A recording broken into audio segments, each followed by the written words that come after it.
Quero convidá-lo a abrir as Escrituras na segunda carta de Paulo aos Coríntios, capítulo 12, onde farei a leitura dos versos de 1 a 10.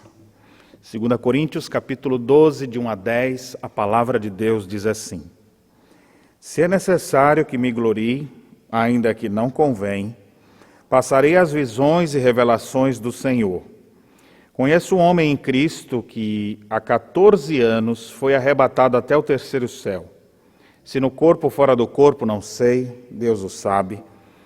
E sei que o tal homem, se no corpo ou fora do corpo, não sei, Deus o sabe, foi arrebatado ao paraíso e ouviu palavras inefáveis, as quais não é lícito ao homem referir. De tal coisa me gloriarei, não porém de mim mesmo, salvo nas minhas fraquezas. Pois se eu vier a gloriar-me, não serei nécio, porque direi a verdade. Mas abstenho-me para que ninguém se preocupe comigo mais do que em mim vê ou de mim ouve. E para que não me ensoberbecesse com a grandeza das revelações, foi-me posto um espinho na carne, mensageiro de Satanás para me esbofetear, a fim de que não me exalte. Por causa disso, 3 vezes pedi ao Senhor que o afastasse de mim. Então ele me disse: a minha graça te basta, porque o poder se aperfeiçoa na fraqueza. De boa vontade, pois, mais me gloriarei nas fraquezas, para que sobre mim repouse o poder de Cristo. Pelo que sinto prazer nas fraquezas, nas injúrias, nas necessidades, nas perseguições, nas angústias, por amor de Cristo. Porque quando sou fraco, então é que sou forte. Amém. Você busca ser forte, mesmo nos momentos de fraqueza, e às vezes não percebe o que está acontecendo ao seu redor?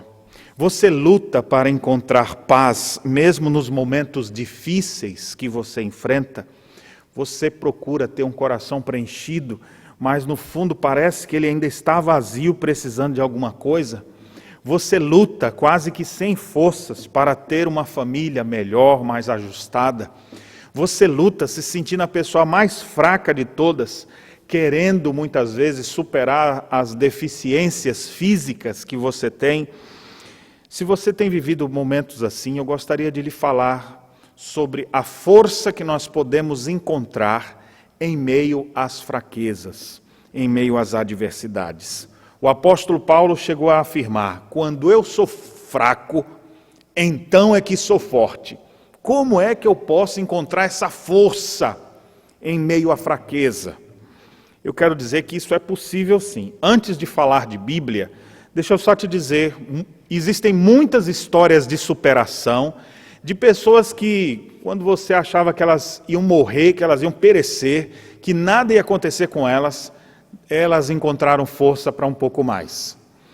Normalmente, em momentos de tensão, quando você é experimentado para descobrir qual é o seu limite, geralmente você acha que vai só até aqui, 20%, e de repente alguém te força, você chega a 30%. Mas você não tem ideia que você ainda pode avançar muito mais. E existem infinitas histórias de pessoas que se superaram. Pessoas que ficaram mais tempo do que o normal, sem respirar debaixo d'água, e acabaram sobrevivendo. Pessoas que estiveram congeladas no Everest, por exemplo, e que conseguiram ainda reviver depois de 2, 3, 4, 8 dias perdidos. Então existem histórias, muitas histórias pelo mundo afora, de pessoas que se superaram. E eu nem estou falando de Bíblia. Você deve conhecer várias dessas histórias. Mas eu quero me referir agora a algo muito mais forte ainda do que todas essas histórias de superação, que são bonitas em si. Pessoas que se superaram, aquele que perdeu a perna e apesar disso conseguiu se tornar um grande corredor, aquela pessoa que apesar da deficiência visual, ela conseguiu fazer grandes coisas, são grandes e belas histórias de superação. Mas eu quero te dizer que em Cristo Jesus você pode se tornar muito mais forte do que o que você imagina, ao ponto de da sua fraqueza você tirar forças, como é dito lá no livro de Hebreus. Pessoas que pela fé tiraram forças de onde não existiam. E onde veio essa força? Não é uma força de dentro de si, mas é uma força que vem de Cristo. O apóstolo Paulo diz, quando eu sou fraco, então é que sou forte. E isso a gente consegue encontrar em Jesus Cristo, de uma maneira que a gente nem imagina. Bem, se naturalmente a gente já consegue se superar, e nós temos várias histórias de superação, então você pode se superar. Mas imagine agora, Cristo operando em você, nas fraquezas mais limitantes que puderem existir, Ele poderá fazer superabundar sua graça sobre sua vida, ao ponto das pessoas ficarem maravilhadas com a manifestação do poder de Deus, não apenas te dando um impulsozinho a mais, mas de ver Deus operando de forma sobrenatural, miraculosa, transformando situações que aparentemente não haveria solução e mostrando que Ele é que é o Todo-Poderoso. E eu gostaria que pudéssemos refletir sobre isso nessa hora. O texto que nós lemos é a segunda carta de Paulo aos Coríntios. Aquela igreja foi a igreja mais beneficiada com escritos do apóstolo Paulo. Essa segunda carta, tudo indica que era a quarta, na verdade. A primeira nós não temos conhecimento. A que nós conhecemos como primeira carta, Paulo faz referência nela já a uma anterior que ele tinha feito. E depois, nessa carta, nessa segunda epístola, faz referência a uma carta muito severa, que não era uma referência a 1 Coríntios, aquela carta que fala o maior poema do amor. Então, pelo menos 4 cartas o apóstolo Paulo escreveu a essa igreja, e nós temos 2 preservadas, a segunda e a quarta. Por isso nós chamamos de primeira e segunda. Então essa igreja recebeu vasto material. Nessa segunda carta que nós temos aqui agora, que eu fiz referência aqui à quarta, nós temos o apóstolo Paulo defendendo a sua apostolicidade. Havia muitos falsos mestres, falsos apóstolos, e estavam conduzindo muitos crentes atrás deles.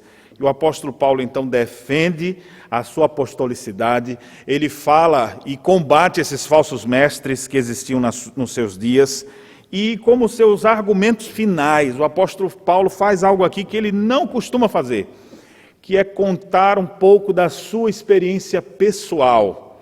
O apóstolo Paulo poderia contar várias e várias experiências o tempo inteiro, mas ele se reserva disso. Em alguns momentos temos vislumbres, mas aqui ele chega a abrir o coração dele, mostrando fraquezas, sofrimentos que ele passou, e que a gente fica pensando, quem seria capaz de passar por tudo isso e ainda permanecer vivo?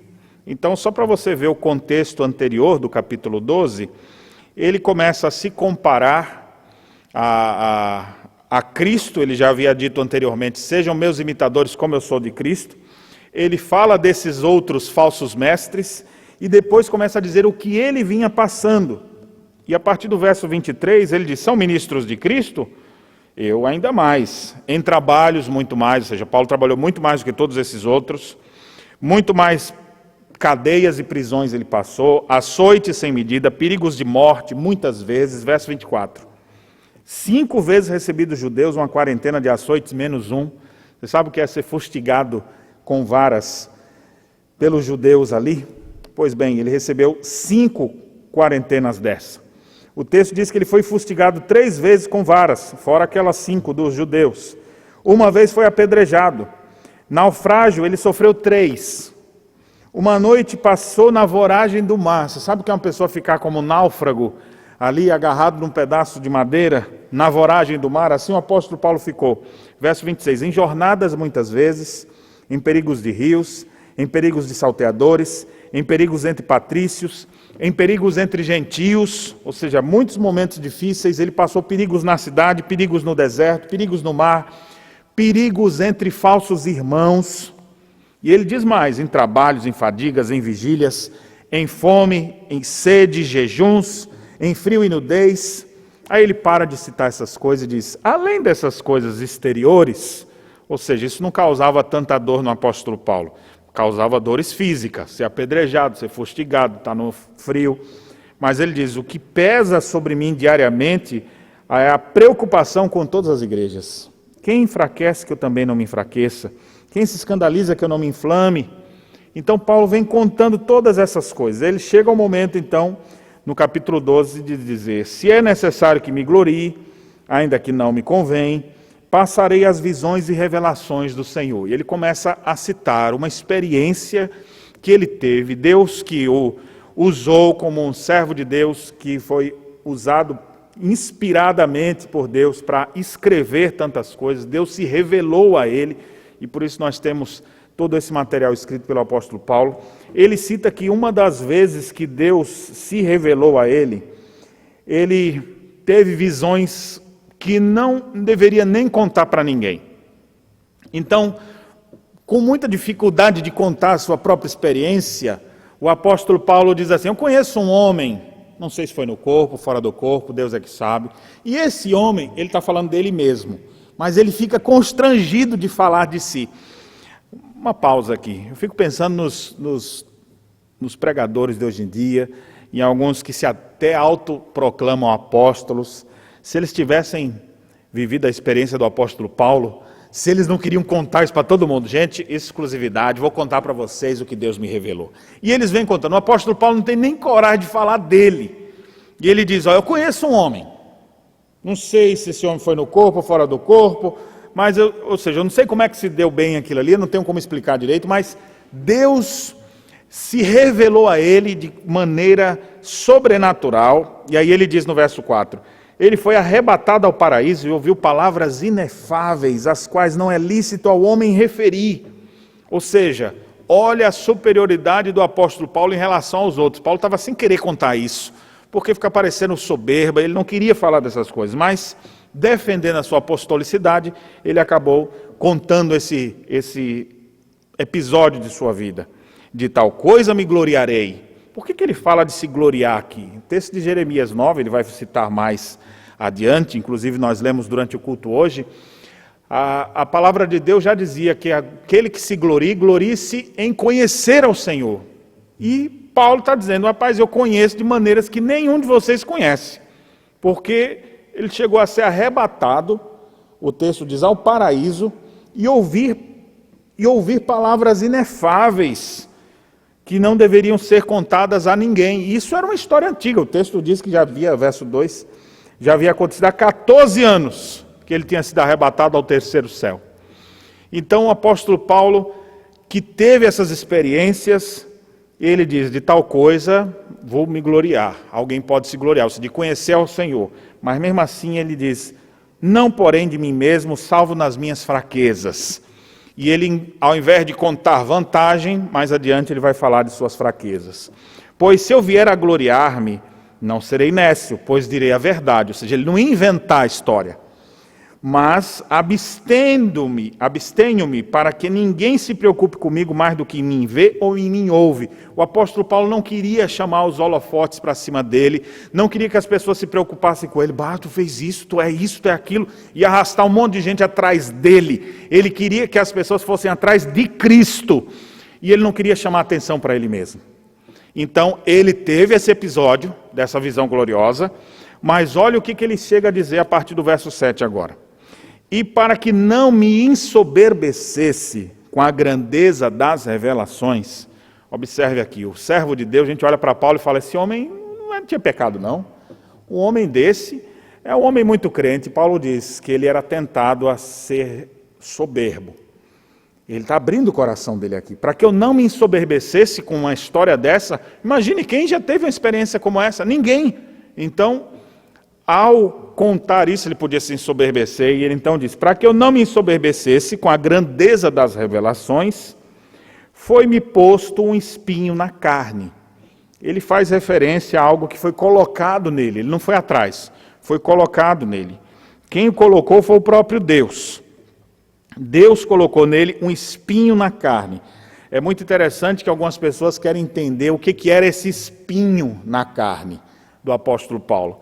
Alguns chegaram a afirmar que era uma doença que ele tinha, talvez uma cegueira parcial que ele pudesse ter. Outros acreditavam que fosse uma malária, outros entendiam que fosse ataques de epilepsia. Há outros que achavam que eram enxaquecas violentas que o atacavam e que o impediam de prosseguir. Há quem diga até que o espinho na carne de Paulo era a sua feiura, era tão feio que ele falava, ai meu Deus do céu, como é que eu vou fazer a obra de Deus assim?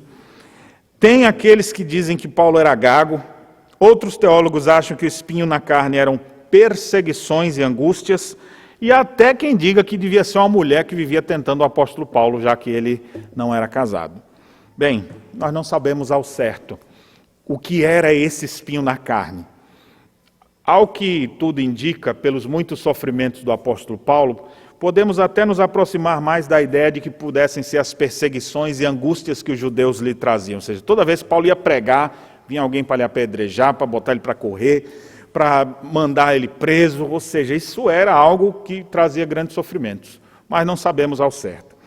O certo é que, pela palavra que ele usa aqui no texto grego, quando diz assim, foi-me posto um espinho na carne, era algo extremamente doloroso. A palavra skolops, aqui traduzida como espinho, a gente fala de espinho, a gente pensa logo aquele espinhozinho, que sai aquele óleozinho branco, né? Aquele de plantinhas assim. Na verdade, a palavra pode ser traduzida como estaca. Era como se fosse uma estaca enfiada na sua pele, na sua carne. Então imagine. E mais, essa palavra era muito utilizada quando se falava de um dos castigos romanos daquela época, que era o empalamento, onde grandes estacas de quase 2, 3 metros de altura eram afixadas no chão, e o bandido que ia sofrer o empalamento era introduzido pelo ânus nessas estacas e ficava lá se estatalando de dor. Então, esse tipo de dor era que o apóstolo Paulo estava sentindo, era algo doloroso. O texto diz que era um mensageiro de Satanás. Ou seja, por mais que foi posto por Deus, Deus estava se utilizando do próprio diabo nesse sentido aqui. Deus se serve até do diabo e seus anjos para cumprir os seus propósitos. E era algo extremamente humilhante, além de lhe causar forte dor, o texto diz que foi um mensageiro de Satanás para me esbofetear. Sabe qual é a ideia de alguém sendo esbofeteado? Ou seja, algo humilhante, é como se Paulo dissesse, olha, é algo doloroso, é algo humilhante, é algo satânico, é algo terrível. Mas foi Deus quem botou nele, para que ele não se exaltasse. Vai entender uma coisa dessa? A dor era tanta, que o apóstolo Paulo, que curou tantas outras pessoas, orou. O texto diz que 3 vezes pedi ao Senhor que o afastasse de mim. Ele orava pedindo, Deus, tira esse espinho na carne, tira esse sofrimento, tira essa dor da minha vida, tira essa humilhação de mim.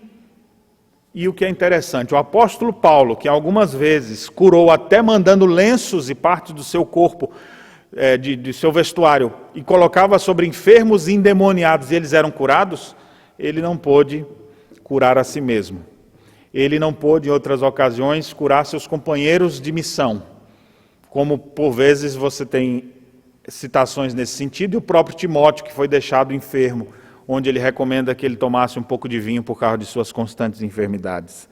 Então, aqui a gente percebe que o apóstolo do primeiro século, ele não curava todas as enfermidades, não pôde tirar esse espinho da sua própria carne. E o que fazer, então, nessas horas? Quando dói mais, quando a gente se sente fraco, quando a gente se sente humilhado, quando a gente se sente realmente num momento muito difícil, o que fazer nessas horas? Antes de prosseguir, eu queria lhe perguntar, você se sente assim em algum momento? Você se sente humilhado? Você se sente fraco? Você queria que uma coisa mudasse e aquela coisa não muda? Você tenta e não consegue mudar. O que fazer nessas horas? Nessas horas que aquilo que é impossível continua sendo impossível. Porque a gente costuma, em nome da fé, dizer, não, Deus é o Deus dos impossíveis. Ele vai fazer tudo. Você só precisa ter fé. E quando você vê um homem como Paulo, que é um homem de fé, orando e Deus lhe dando uma resposta negativa, porque Deus queria que aquilo continuasse nele. Quando nós oramos e não somos atendidos, quando a situação é complicada e continua complicada, quando a gente sofre, padece por causa de coisas que nós não conseguimos mudar. Você pode até transformar coisas que estão no seu alcance, mas tem coisas que estão fora do seu alcance e fala, como é que eu faço agora? O que eu faço nessa situação? Olha o que foi que Deus disse para Paulo naquela ocasião, verso 9. Então ele me disse, a minha graça te basta, porque o poder se aperfeiçoa na fraqueza. A minha graça te basta. De boa vontade, pois, mais me gloriarei nas fraquezas, para que sobre mim repouse o poder de Cristo. O apóstolo Paulo ouviu Deus dizendo, não vou tirar, a minha graça te basta, a minha graça é suficiente sobre a sua vida, fique com isso.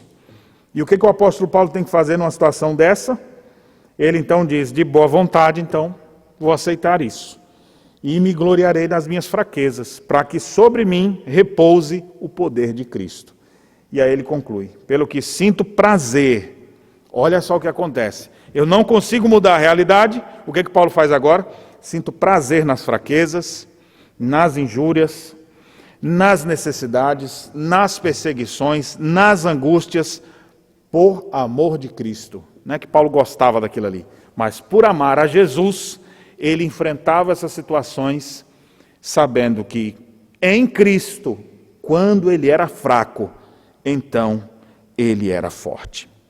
Pois bem, meus irmãos, desse texto nós podemos tirar algumas lições práticas para a nossa vida, e eu gostaria de citá-las para cada um que nos acompanha nesse momento. A primeira coisa que eu queria dizer para você se tornar forte em meio às fraquezas, primeiro, aceite a vontade de Deus. Sabe quando é que você fica mais fraco? É quando você fica lutando contra tudo e contra todos, e injuriado, revoltado, porque a situação não muda. Tem coisas que não vão mudar. Tem coisas que Deus diz, não vou dar. E o que você tem que fazer numa hora como essa? Você precisa aceitar a vontade de Deus. Eu preciso dizer uma coisa antes aqui. Lute com todas as suas forças para tentar mudar as realidades ao seu redor. Você deve lutar. Eu não estou dizendo que você deve ser rendido e nunca querer batalhar. Lute. Tente conseguir as coisas para a sua vida. Lute pela sua família. Lute. Mas tem horas que, por mais que você lute, não vai conseguir. E o que fazer nessas horas? Se revoltar contra Deus? Blasfemar contra os céus? Não, é nessas horas que você vai aceitar a boa vontade de Deus. Eu vou exemplificar. Você está com alguém doente. O que você faz quando alguém está doente? Você luta para ele ficar salvo. Você luta para ele ser curado. Você faz o tratamento que for necessário. Você ora por ele. Você procura ajudá-lo. Você compra os melhores medicamentos. Você ora, você jejua. Você faz tudo que está ao seu alcance. Mas aí a pessoa morre. E agora o que é que você faz? Aí você diz, não aceito, não pode uma coisa dessa, e aí fica revoltado, fica se remoendo, a situação vai ficar muito mais complicada. Aceite a vontade de Deus. Moisés foi preterido pelo Senhor de entrar na terra prometida. E ele ouviu então Deus falando com ele sobre isso, e ele foi lá assim, Deus, me dê, por favor, Senhor, deixa eu entrar na terra prometida, e Deus disse, basta, não me fale mais nisso. O que Moisés pode fazer? Deus disse que não vai dar. O que dá para fazer? Não levo mais esse povo, não faço mais. Hoje em dia as pessoas são assim, né? Estou orando pelo filho, aí não mudou, não foi curado, orando pela pessoa que estava enferma, morreu, a pessoa fica com raiva. Orando para ver se eu venço as dívidas, não vence, sabe, de negócio de Deus. A pessoa, ao invés de aceitar a vontade de Deus em sua vida, porque Deus deve ter algum propósito para estar deixando você enfrentar o que você está enfrentando, ao invés disso ela se revolta contra Deus, ela blasfema contra os céus, ela esfria na sua fé, ela se revolta. Aceite a vontade de Deus. Aquilo que você puder mudar, mude. Mas quando você vê que Deus deu a palavra final e vai ser aquilo ali, aceite. O que dizer para aquele jovem que num acidente perdeu sua perna? Era um jogador com tanto futuro pela frente, o que ele vai fazer agora sem a perna? Vai viver agora chorando de um canto para o outro? Vai ter que aceitar a vontade de Deus, não vai nascer uma outra perna ali. Não adianta dizer, Deus é o Deus dos impossíveis. Deus pode fazer isso? Pode, mas Deus quer fazer isso? Será que Deus não quer usar essa situação para fortalecer a pessoa muito mais? E é isso que o texto nos mostra claramente. Deus faz forte aquele que está fraco, que aprendeu a aceitar a sua vontade. Aceite a vontade de Deus, ao invés de viver sempre se rebelando contra Deus. Deve ter algum propósito, eu não sei qual é. Mas eu sei que quando eu sou fraco, então é que eu sou forte. Então, se eu estou enfrentando momentos difíceis, problemas estão instalados, eu vou aceitar a boa vontade de Deus. Você tem aceitado a vontade de Deus na sua vida? Você tem aceitado as coisas como são? Ou você tem se revoltado contra Deus? Aceite a vontade de Deus, ame a Deus, e Ele certamente te abençoará. Uma outra coisa que o apóstolo Paulo fala nesse texto. Depois que ele orou, Deus disse que a sua graça lhe bastava. Então o texto diz, de boa vontade, pois, me gloriarei nas fraquezas, para que sobre mim repouse o poder de Cristo. Ele passa a se gloriar em suas fraquezas. O mundo hoje é assim, ó, você pode, você vai superar, você vai vencer. E aí você tem histórias de superação. Quando vai entrevistar essa pessoa, ela diz, olha, eu sou uma pessoa muito grande, porque essas coisas não me atingem, porque isso, e elas começam a se gloriar de seus feitos e tudo mais. E a gente acha, a gente não, né? Eu não acho, mas a maioria das pessoas acha que isso é normal, que isso é o padrão da pessoa contar suas coisas, se gloriar dos seus feitos. Paulo diz, se eu for me gloriar, vou me gloriar das minhas fraquezas. Eu vou me gloriar de dizer, eu não posso fazer isso. Eu não sei fazer isso. Ou seja, ele vai reconhecer as suas limitações. É interessante que o texto de Jeremias, que fala sobre isso, diz, se alguém fosse gloriar, glorie-se de conhecer o Senhor. E aqui Paulo diz que quando ele se gloria, ele gloria das suas fraquezas. Ou seja, é se gloriando nas fraquezas que a gente revela que nós conhecemos a Deus. Quem conhece a Deus verdadeiramente, não fica contando vantagem. Não fica se achando melhor do que os outros, pelo contrário, porque o rei de toda a terra, o que sabe de todas as coisas, se esvaziou e veio ao mundo, dependendo de tudo. Agiu humildemente, pediu ajuda, pediu água para quem estava sedento, quando no seu momento que ele estava sedento, pediu ajuda. Olha só que coisa, o nosso Senhor se esvaziou e nós não queremos nos esvaziar. Deus muitas vezes, presta atenção nisso aqui, Deus coloca situações em nossa vida para transformar nosso caráter. E você precisa aprender a se gloriar nas fraquezas. Que quer dizer, se humilhar diante de Deus, reconhecer suas debilidades, reconhecer suas limitações. Sem Deus você não vai conseguir nada, ao invés de se achar tanta coisa assim. Tem gente que se acha demais, que se acha muito. Aí de repente Deus coloca um espinho na carne para essa pessoa parar de se achar. Lembre-se o que o apóstolo Paulo disse? Foi-me posto para que eu não me ensoberbecesse. Então aquele sofrimento era benéfico na vida de Paulo, porque não deixava ele se soberbecer. O que é melhor? Ficar sem nenhum problema e soberbo, ou com todas essas dificuldades dolorosas e humildemente conservado na presença de Cristo? O que é melhor? Então, às vezes, você fica esperando que tudo fique bom, que tudo fique tranquilo, que não haja mais problemas na sua vida, mas a gente sabe que é por meio de sofrimentos que Deus transforma o nosso caráter. É por meio dessas situações que Deus vai se manifestar a nós no dia a dia e nos mostrar que nós precisamos dEle, que sem Ele nada podemos fazer. Eu não sou bom, eu sou fraco. Você já reconheceu isso? Você já reconheceu suas limitações? Você já reconheceu que você precisa de Deus e que você não vai conseguir fazer as coisas na força do seu braço? Nós precisamos ter essa humildade.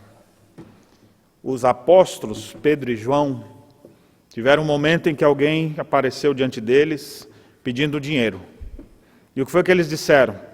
Eu fico pensando assim, se tivesse com dinheiro, olha como é fácil, o cara está sozinho, está sem nada ali, eu dou, resolve o problema dele. não posso fazer isso, eu estou em fraqueza. Olha o que eles dizem: eu não tenho nem prata e nem ouro, mas o que eu tenho eu te dou, em nome de Jesus levanta-te e anda.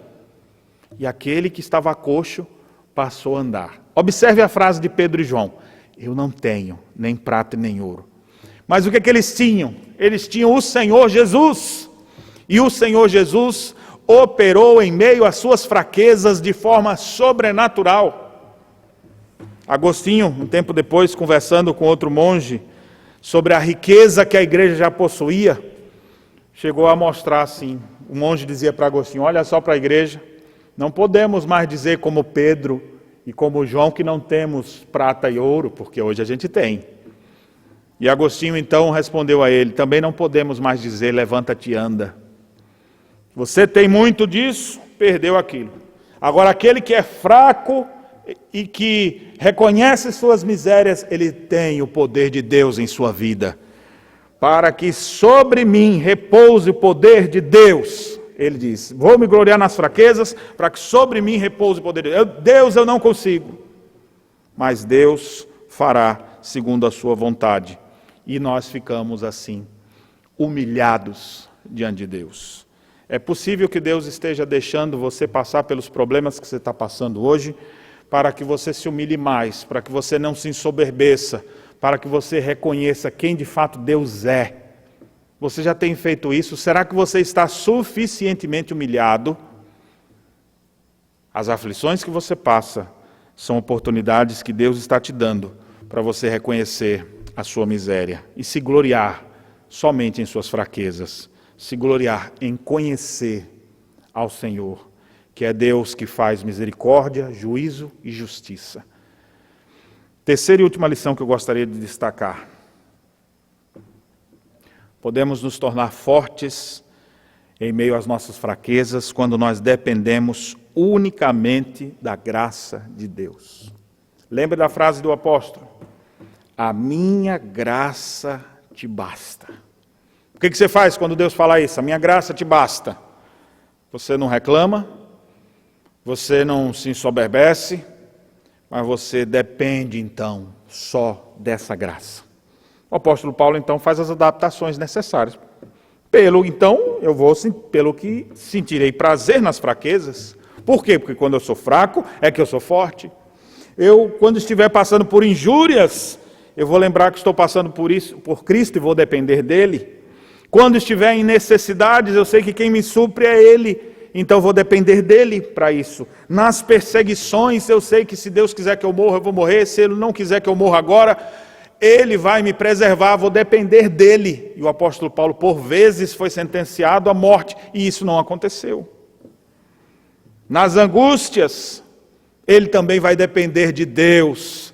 Nas angústias, ele não vai tomar um ansiolítico que libera a angústia, mas na angústia, ele vai encontrar resposta em Cristo.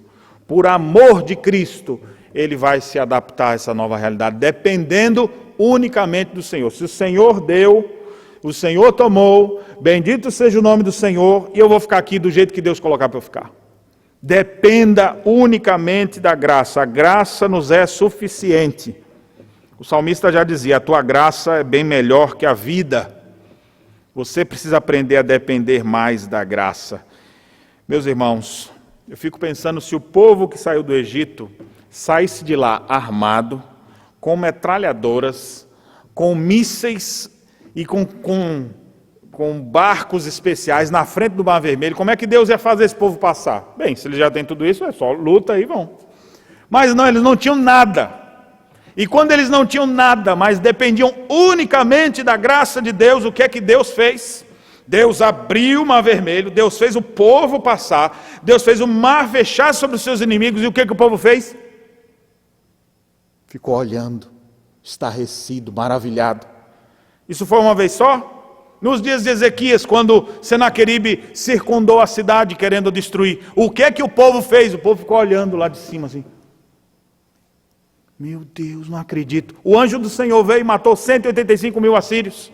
O que Josafá fez quando dependeu unicamente de Deus? Foi orar, foi jejuar, e 3 reinos vieram contra ele, e o povo lá parou com seus instrumentos musicais, começaram a louvar a Deus, e vendo os inimigos sendo destruídos, eles: eu não acredito nisso. Quando você depender unicamente da graça de Deus, você vai ver Deus operando grandes coisas na sua vida e ao seu redor. E você mesmo, enfrentando as adversidades, vai começar a sentir prazer nesses momentos, por amor a Cristo. Porque você vai logo imaginar: o que será que Deus vai fazer? Vai ter expectativa no seu coração. Eu dependo de Deus. Se Ele quiser, Ele muda tudo aqui agora. E nós temos inúmeras histórias para ilustrar nesse sentido. Deus cuida do seu povo. É a ação sobrenatural de Deus agindo em favor do seu povo de forma notória, gloriosa, espetacular. Confie no Senhor, descanse no Senhor. É melhor depender de Deus do que depender de sua própria força. Quando sou fraco, então é que sou forte. Meus irmãos, nós podemos aprender com o apóstolo Paulo aqui a encontrar força, mesmo em meio às fraquezas, aceitando a vontade de Deus, nos gloriando em nossas fraquezas e de todo o nosso coração nos alegrando em meio aos sofrimentos, às adversidades, por depender única e exclusivamente de sua graça. Eu gostaria de finalizar citando a oração de um atleta americano que aos 24 anos ficou paralítico. E agora todos os seus sonhos foram embora. Ele não podia mais fazer nada do que sempre fez. E ele então fez a seguinte oração: pedi a Deus para ser forte, a fim de executar projetos grandiosos, e Ele me fez fraco para conservar-me na humildade. Pedi a Deus para que me desse saúde para realizar grandes empreendimentos, e Ele me deu doença para compreendê-lo melhor. Pedi a Deus riqueza para tudo possuir, e Ele me deixou pobre para não ser egoísta. Pedi a Deus poder para que os homens precisassem de mim, e Ele me deu a humildade para que eu precisasse de Deus. Pedi a Deus tudo para gozar a vida, e Ele me deixou a vida para poder gozar tudo. Senhor, eu não recebi nada do que pedi, mas me deste tudo o que eu precisava, e quase contra a minha vontade, as preces que eu não fiz foram ouvidas. Louvado sejas, ó meu Deus, entre todos os homens, ninguém tem mais do que eu. Que coisa bonita a pessoa poder reconhecer Deus em meio às adversidades. Ele pode até não correr mais, mas esse atleta é um homem forte. Você pode ter muitas limitações, mas se você confia em Deus e descansa em Deus, mesmo em meio às fraquezas, você se tornará forte. Quando eu não tenho nada, aí é que eu tenho tudo. Quando eu sou fraco, então é que sou forte. Que Deus nos abençoe. Amém.